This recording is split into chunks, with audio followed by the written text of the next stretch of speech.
저는 이 시간 하나님께 영광, 사람에게는 평화라는 제목으로 하나님의 말씀의 은혜를 나누려고 합니다. 오늘 이 자리에 앉아 계신 분 중에 50대 남성분에게 질문하겠습니다. 노년기를 준비하시는 50대 남성들에게 설문조사를 했습니다. 비록 미국에서 한 설문조사지만 설문조사를 한 질문은 딱 한 가지입니다. 당신에게 가장 필요한 것이 무엇입니까? 노년기를 준비하는 중년 남성에게 기자가 당신에게 지금 가장 필요한 것이 무엇입니까? 라고 질문했고 그 대답에 압도적인 1위가 있습니다. 이 시간 한번 대답을 해보시겠습니까? 50대 남성분들. 오늘 설교 제목에 나와 있습니다. 정답은 마음의 평화입니다. 마음의 평화가 이 땅에 살고 있는 중년 남성들에게 가장 필요하다라고 압도적인 1위로 나왔습니다. 평화라는 단어는 전 세계 모든 민족들에게 인사말로 여겨지고 있습니다. 이스라엘 히브리 사람이 인사할 때 평화라는 단어로 뭐라고 합니까? 샬롬이라고 합니다. 그들과 싸우고 있는 아랍 사람들은 그 샬롬이라는 단어가 샬람이랍니다. 그리스 사람은 평화라는 단어를 에이레네라고 한다고 합니다. 에이레네. 중국 사람들은 뭐라고 하는지 아십니까? 우리 두 분 계시죠? 핑안 이런다고 합니다.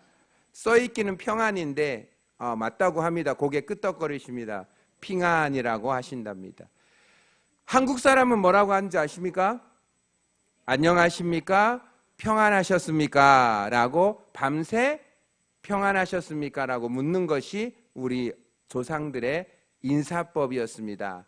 태국에서는 무엇인지 아십니까? 사와디캅이 평안하십니까? 라는 인사였습니다. 여러분, 대부분의 나라의 사람들이 첫 인사말로 물어보는 것이 평화롭습니까? 평안하십니까? 라고 물어보는 이유는 그만큼 온 세상에 사람들이 평화롭지 않다라는 증거입니다. 사람들은 너무나 많은 다툼과 전쟁, 미움과 어려움 속에 살고 있습니다. 폴 틸리라는 신학자가 이런 말을 했습니다. 인간의 평화를 위협하는 요소가 크게 두 가지가 있는데 두려움과 불안이다. 두려움은 대상이 있습니다. 두려워하는 대상이 있는데 불안은 두려워하는 불안의 대상도 모른 채 그냥 마음이 불안합니다. 여러분 그렇지 않습니까? 그냥 마음이 불안합니다. 그래서 불안하면 마음의 평화가 깨집니다. 여러분 왜 불안할까요? 불안한 이유를 찾고 찾아봤는데 결국은 이 신학자가 말하기를 인간의 불안의 근본 이유는 죽음이랍니다. 죽음에 대한 불안이 가장 큰 불안이라는 것입니다. 죽음이라는 것을 왜 불안해할까요? 죽고 나면 우리는 하나님을 만나야 되는데 그 하나님을 만날 준비가 제대로 안 됐을 때 불안한 것입니다. 창조주요 심판자이신 하나님을 언젠간 만나야 하는데 그분을 만날 준비가 안 되면 사람은 불안하다는 것입니다. 성탄절이란 이미 와주신 초림 예수님을 만난 걸 기억하고 다시 오실 재림 예수님을 만날 것을 준비하고 기다리는 절기가 성탄절기입니다. 하나님을 만날 준비가 필요한 상태를 가리켜 성경은 하나님과 평화해야 한다라고 말하고 있습니다. 성경은 모든 인간은 하나님과 평화하지 못한 상태에서 태어났다라고 말하고 있습니다. 즉, 우리는 태어날 때 원죄를 가지고 태어나고 있고 그 원죄 때문에 자범죄를 짓기 때문에 우리는 하나님과 평화하지 못하고 사람과도 평화하지 못하고 내 자신과도 평화하지 못한다는 것입니다. 결국 죄가 하나님과 인간을 분리시켜 두었기 때문입니다. 인간의 밑바탕에 깔려있는 이 불안의 원인은 하나님과 우리를 나누어 두었던, 하나님으로부터 내려오는 평안을 끊어버렸던 죄 때문에 우리는 불안해했던 것이었습니다. 죄의 문제가 해결되지 않는 한 우리는 내 자신과의 평화도, 이웃과의 평화도, 하나님과의 평화도 결국 누릴 수가 없다는 것입니다. 죄의 문제가 해결되어야 평화로워집니다. 한 소년이 있었습니다. 그 소년은 여름방학에 할머니 댁에 놀러 갔습니다. 할머니 댁에 놀러 가서 너무 심심한 나머지 새총을 만들어서 새를 잡기로 했습니다. 그런데 새가 잡히지가 않습니다.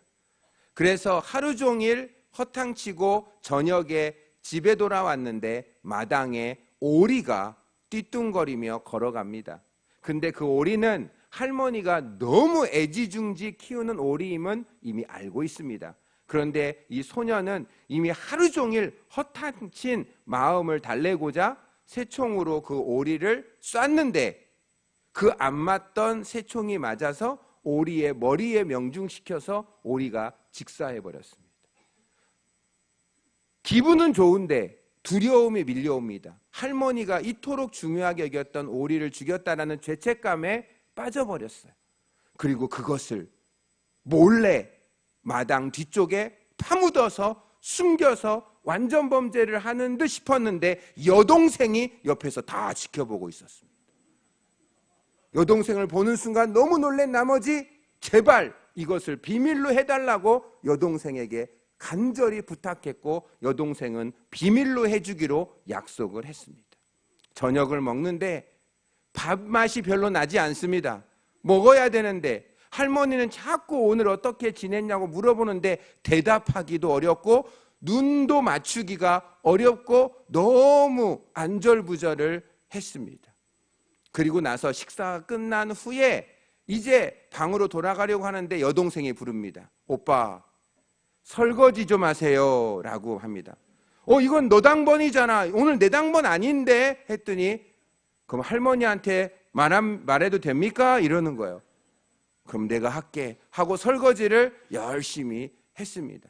설거지를 하면서 처량한 내 모습을 바라보면서 이랬다가는 아마 여름방학 내내 여동생의 노예가 될 것 같은 불안감이 확 밀려왔습니다. 여동생은 그렇게 충분히 할 것이라고 예상이 되는 겁니다. 고민하다가 밤늦게 할머니 방에 노크하고 들어갔습니다. 할머니, 이래 해서 저래 해서 자초지정을 다 얘기를 해서 제가 잘못했습니다 라고 고백을 합니다. 그때 할머니가 얘기합니다.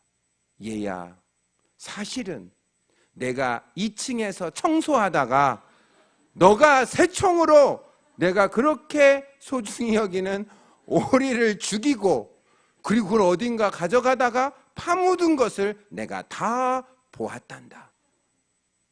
그렇지만 오리보다 난 너가 내 손자이기에 더 소중하단다.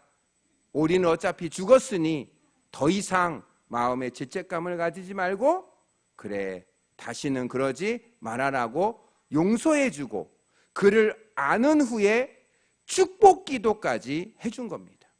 이 손자는 그것을 경험하고 방에 들어올 때 느꼈던 그 자유와 해방, 그 평안, 그 마음의 평화 여러분도 혹시 경험해 보셨습니까? 잤습니다. 아침에 일어났습니다. 아침을 먹었습니다. 그리고 나서 여동생이 부릅니다. 오빠, 설거지 좀 하세요. 못하겠어 라고 얘기합니다. 그러면 다 말할 겁니다. 그래도 두렵지가 않습니다. 이미 할머니에게 관계가 개선되고 평화를 누렸기 때문입니다. 여러분, 우리에도 이 소년과 같은 경험이 있지 않습니까? 오리를 죽인 소년이 할머니를 피하고 함께하지 않으려고 하듯이 죄를 범한 우리는 하나님을 피하고 싶었습니다. 여동생에게, 그 친여동생에게 잠시 동안이지만 노예살이를 한 것처럼 우리는 사탄의 종노릇이 되어 스스로를 정죄하며 살아왔습니다. 마음의 평화를 잃어버렸고 그렇게 살아왔습니다. 이게 바로 죄인의 실존입니다. 무엇을 해도 내가 지은 죄를 감추어 버린 후에 내가 아무리 성공을 해도 돈을 벌어도 명예가 있어도 내 마음속에서는 늘 불안했고 그 죄책감이 나를 떨게 만들었습니다. 그런데 로마서 5장 1절에 이런 귀한 말씀이 있습니다. 그러므로 우리가 믿음으로 의롭다함을 받았으니 우리 주 예수 그리스도로 말미암아 하나님과 평화를 누리자. 우리 예수님께서 우리의 죄의 문제를 해결하사 하나님과 평화를 누리게 해 주시기 위해서 이 땅에 오셨다는 것입니다. 우리가 아직 죄인 되었을 때, 우리가 아직 연약할 때, 우리가 경건하지 못할 때, 하나님과 원수가 되었을 때 그리스도께서 우리를 대신하여 죄의 형벌대로 죽으심으로 하나님과 우리를 화목하게 해 주신 줄 믿습니다. 대속제물 되시고 희생제물이 되신 그분이 나를 의롭다고 해 주신 것입니다. 우리를 용서해 주셨을 뿐만 아니라 할머니가 오히려 축복 기도까지 해 주었듯이 하나님은 우리가 용서를 구하면 죄를 용서해 줄 뿐만 아니라 우리를 의롭게 해 주시는데, 이 의로움이라는 것은 단 한 번도 죄를 짓지 않은 상태, 바로 그 상태로 나를 변화시켜 준다는 겁니다. 내가 그렇게 한다는 것이 아니라 한 번도 죄를 짓지 아니하신 예수님을 내 마음속에 영접하면 그분 때문에 나는 한 번도 죄를 짓지 않은 거룩한 사람으로 하나님이 인정해 주시고 한 번도 죄를 짓지 않은 상태로 천국에 들어가 영원히 살게 해 주실 줄 믿습니다. 성탄은 하나님이 사람이 되셔서 이 땅에 오신 목적도 하나님께는 영광이지만 땅에 사는 모든 사람들에게 평화를 주기 위해, 죄를 없애주시기 위해서 아기 예수로 태어나 그분은 죄 때문에 십자가에 죽으신 것입니다. 그런데 이 사실만 안다고 해서 내 마음의 평화를 누릴 수는 없습니다. 이것은 객관적인 진리고 모든 사람들에게 일반적이고 보편적으로 선포되는 진리입니다. 그런데 그 진리를 들었다고 해서 그 진리가 나의 진리가 되진 않습니다.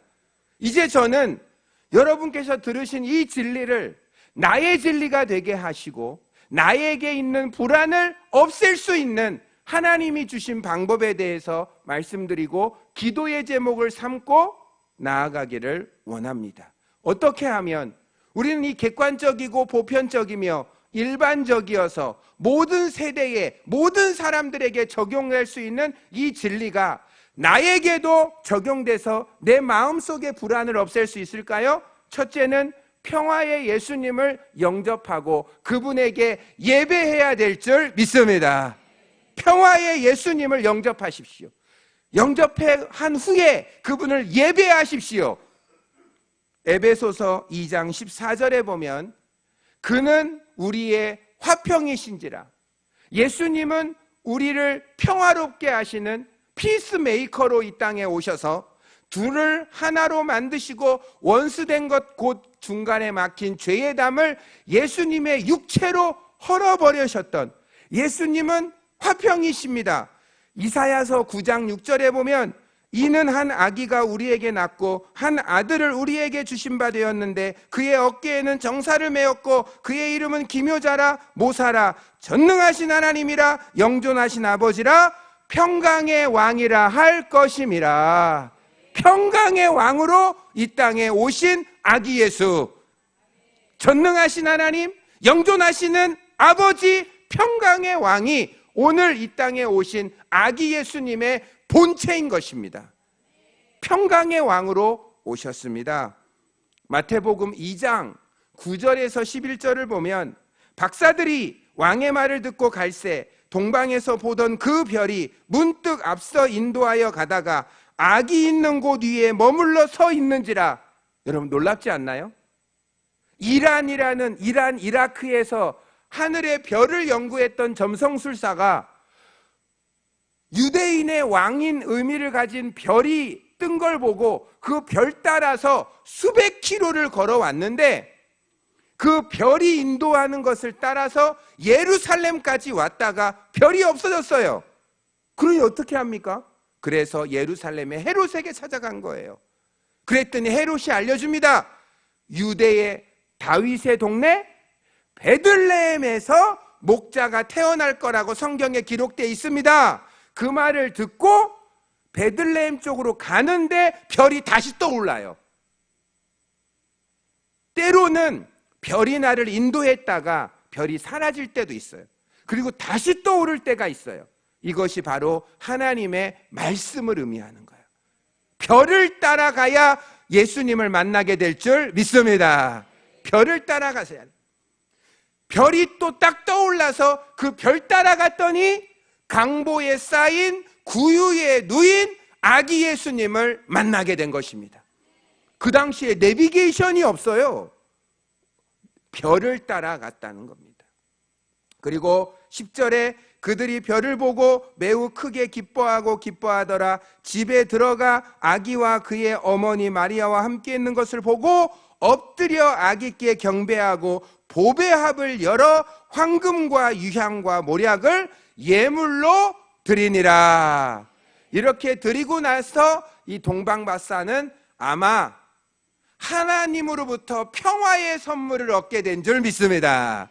오늘 우리는 황금과 유향과 몰약을 올려드리지만 하늘로부터 세상이 줄 수 없는, 빼앗길 수 없는 영적인 영원한 하늘의 평강을 우리에게 선물로 주실 줄 믿습니다.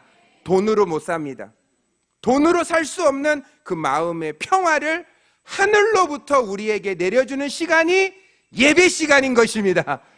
예배 시간에 찬양할 때 하나님의 임재가 임하고 하나님의 보좌가 임하고 내 마음에는 평화가 넘치게 될 줄 믿습니다. 말씀을 들을 때는 답을 얻게 되고 기도를 하게 되면 길을 찾게 되고 찬양을 하게 되면 쉼을 얻게 될 줄 믿습니다. 평화의 예수님을 영접하고 예배할 뿐만 아니라 평화의 말씀을 사랑하셔야 합니다. 여러분의 마음에 평강을 지키시기를 원하십니까? 저와 여러분의 마음에는 평강의 왕 되신 예수님이 들어와 계시는 줄 믿습니다. 내주하시는 줄 믿습니다. 근데 그 예수님을 지키셔야 돼요. 어떻게 지킬까요? 평화의 말씀으로 사랑하셔야 돼요. 시편 119편 165절 제가 몇 번 말씀을 드렸고 늘 암송하는 말씀, 이 말씀만은 우리가 암송해야 됩니다. 자, 함께 읽습니다. 시작. 주의 법을 사랑하는 자에게는 큰 평안이 있으니 그들에게는 장애물이 없으리로다. 할렐루야. 주의 법을 사랑하는 자에게 큰 평안이 있으니 그들에게는 장애물이 없으리로다.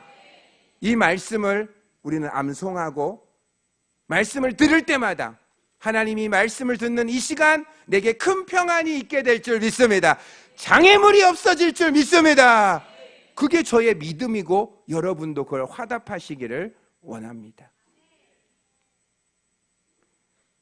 우리는 평화의 예수님을 영접하고 예배할 뿐만 아니라 평화의 말씀을 사랑해야 될 뿐만 아니라 평화의 성령님과 영적으로 교통해야 될 줄 믿습니다. 요한복음 14장 26절 27절 참 귀한 말씀입니다. 예수님이 십자가 못 박혀 돌아가시기 전에 제자들에게 했던 말씀, 보혜사 곧 아버지께서 내 이름으로 보내실 성령, 그가 너희에게 모든 것을 가르치고 내가 너희에게 말한 모든 것을 생각나게 하리라. 27절은 같이 읽습니다. 평안을 너희에게 끼치노니 곧 나의 평안을 너희에게 주노라. 내가 세상에 너희에게 주는 것은 세상이 주는 것과 같지 아니하니라.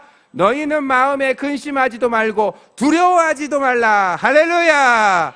세상이 줄 수 없는 평안을 성령님이 우리에게 주실 줄 믿습니다. 평화의 성령님과 교통하라. 마지막 성경 구절입니다. 빌립보서 4장 6절에서 7절에 보면 우리에게 불안이 있을 때, 우리에게 염려가 있을 때 평안을 지킬 수 있는 방법, 아무것도 염려하지 말고 다만 모든 일에 기도와 간구로 너희 구할 것을 감사함으로 하나님께 아뢰라. 그게 다음이 더 중요합니다. 그리하면 모든 지각에 뛰어나신 하나님의 안 맞네. 그리하면 모든 지각에 뛰어난 하나님의 평강이 그리스도 예수 안에서 너희의 마음과 생각을 뭐 하시리라? 뭐 하시리라? 평강이 내 생각을 지키셔야 될 줄 믿습니다. 사탄이 못 들어옵니다. 사탄이 못 들어옵니다.